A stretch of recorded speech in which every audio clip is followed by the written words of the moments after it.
to the Phenomenal Teacher Show. I'm Diana, and I create episodes that enhance your wealth and well-being. Thanks for tuning in. In today's episode, we are going to share 10 ways to increase your happiness. This is part 3, so make sure you check out part 1 and part 2 on the links below. Now let's begin. Number 21 is to celebrate every win, no matter how big or small it might be. For example, if you have a habit of criticizing or complaining about things and you go for a full week without expressing any sort of criticism or complaint, that is definitely something to celebrate. I know personally, I didn't think that criticizing was such a big deal. I was just stating the obvious to other people out loud, and it ends up feeling uneasy because people around me already know what the problems are. They don't need to hear it from me. So if you have a similar problem of criticizing, complaining, try going at least one day without stating the obvious. And I know it might be difficult at first, but as soon as you catch yourself complaining or making a comment about how something could be improved to someone else, I want you to catch yourself, stop right there, and just zip it. Just like, you know what? Never mind. Because that person does not have the authority to change it. Oftentimes, we can definitely criticize or, offer our input when it is received by the person who can make the changes, or they are the next step to the person to make the changes. So for example, if your principal is the one that makes the changes and you are meeting with your VP, then you could address that concerns to the next authority figure, and then they would possibly reach the principal. But otherwise, it's best not to complain to a colleague or another staff member because they can't do anything about it, and it doesn't make them feel good. It actually makes them not want to be around you. They're like, oh, there goes that, Diana again, and she's going to complain about something, right? And we don't intentionally mean to be that person where we want to be avoided. That was just one example. But I want you to celebrate your wins, no matter how big or small they could be. It could be a habit. It could be anything, really, if you think about it. Even if you took a walk outside for 10 minutes and you usually don't walk at all, that is definitely something to celebrate. So be happy in the moments of getting you closer to your ideal day, of how you want to live out your day, the habits that you want to have about walking daily or moving your body, exercising. Celebrate all of these small and especially the large wins, because it helps to boost your self-esteem. It helps you to continue on the path of making good choices to improve your life. Number 22 is to exercise. Almost my entire adult life, I have neglected my body. And to be honest, I wasn't very physical as a child either. So I never instilled that habit of using my body in ways where I could exert it, where I could build it stronger, where I could build my endurance. So I never really picked up a habit of, being on track or running or any of that. So for me, it takes a lot of effort to step out of my norm, to go to the gym, to take a class, to exercise, to use the machine and the equipment there, to actually do some DVDs or online videos at home to move my body. And even on the days that I don't go to the gym or I don't do a DVD, I'm continually walking up and down the stairs in my house. I'm currently packing up my house and I'm moving boxes. So even though it's not an official exercise regime, I'm still utilizing my body by moving it physically, moving boxes, it's building my muscles. And so I want you to think of ways of how to exercise even without a gym. Maybe you could park your car a little further away from the entrance of the school so that you could walk more. Or when you're going to the grocery store, park further away so you could walk more. Taking the stairs instead of the elevator. Little steps of just increasing your body movement adds up. And I would highly suggest getting a fitness trainer watch if you have one, right? And it kind of counts towards all of your steps, and then you could assess how much you actually moved your body, because sometimes you don't realize how sedentary you have been unless you keep track of it. So my friend, go ahead and exercise today by even just walking outside. Even if it's for a short few minutes, it counts. Move that body. Remember that saying, move it or lose it? We don't want to lose our ability or mobility to move about. So go ahead and use it. Number 23 is to cook from scratch.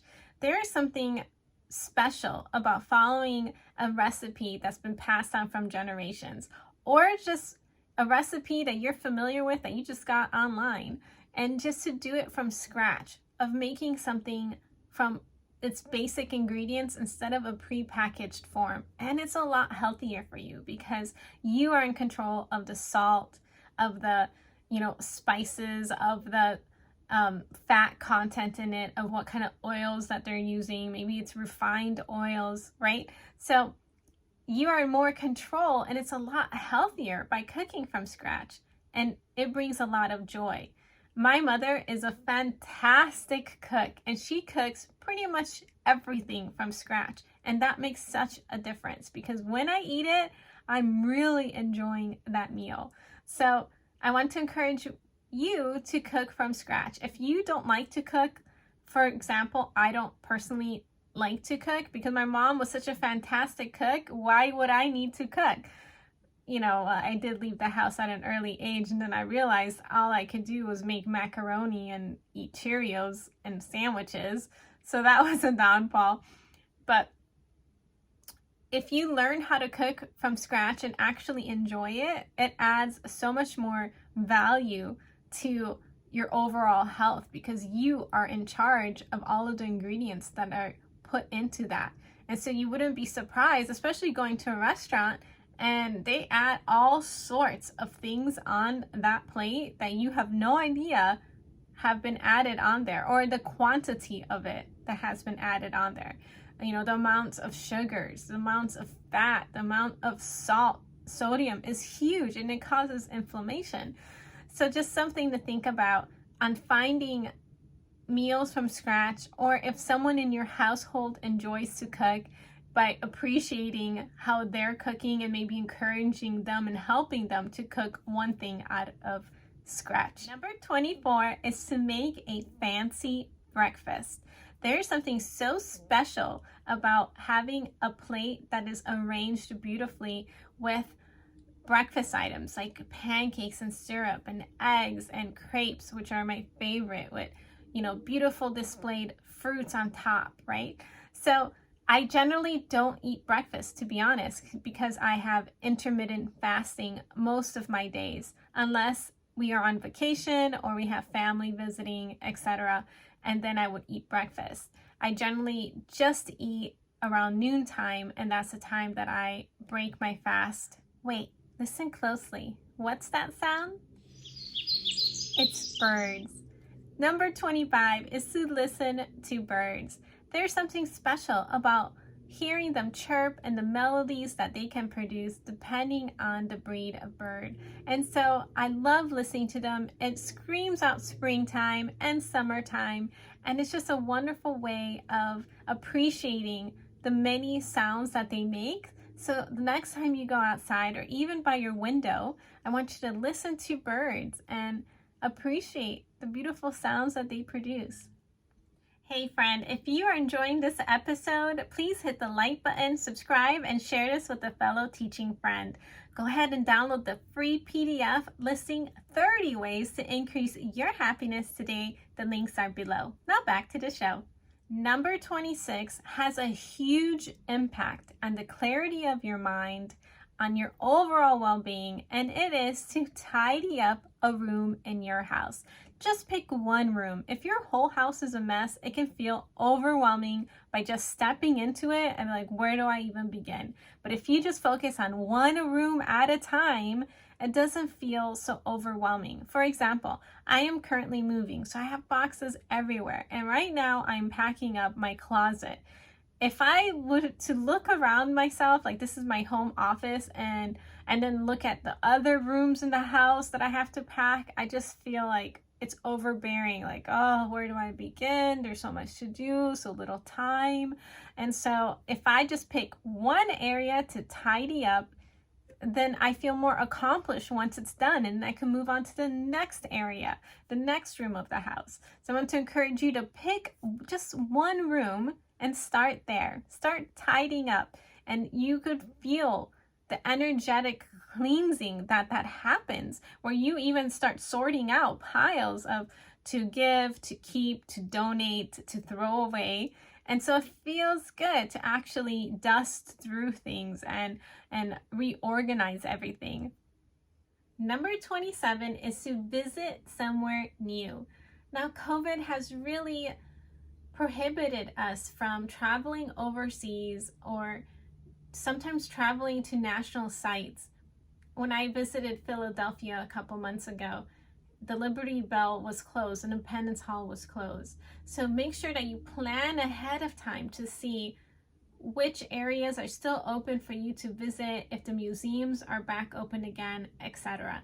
And so traveling someplace new really enlightens you and enlivens you. It makes you feel new again because you're experiencing a new feeling. Hey friends, I'm in Philadelphia right now. Many of you know my love and fascination for libraries, and I am just blown away by the magnitude and size of Philadelphia's beautiful library in Logan Square. And so I want to encourage you to try a new place, maybe even a new hiking trail if that's something that you're interested in, or visiting, someplace that you really wanted to go. Why wait? You only have one life to live, and so make it count. Go visit that place if it's open for you to do so. Number 28 is to watch the sunrise. It takes a lot of effort to wake up around 5:30, 6 or 6:30, depending on the season and when the sun rises.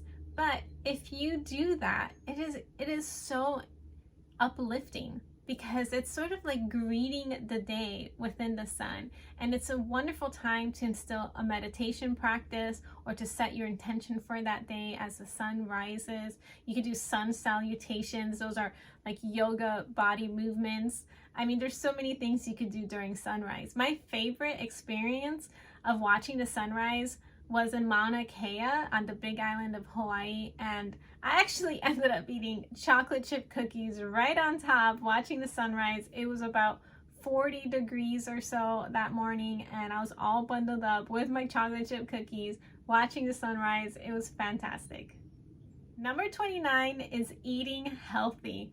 Now, I just talked about eating chocolate chip cookies watching the sunrise, but I was on vacation, so that was definitely not my typical way of greeting the morning. However, I do like to eat chocolate.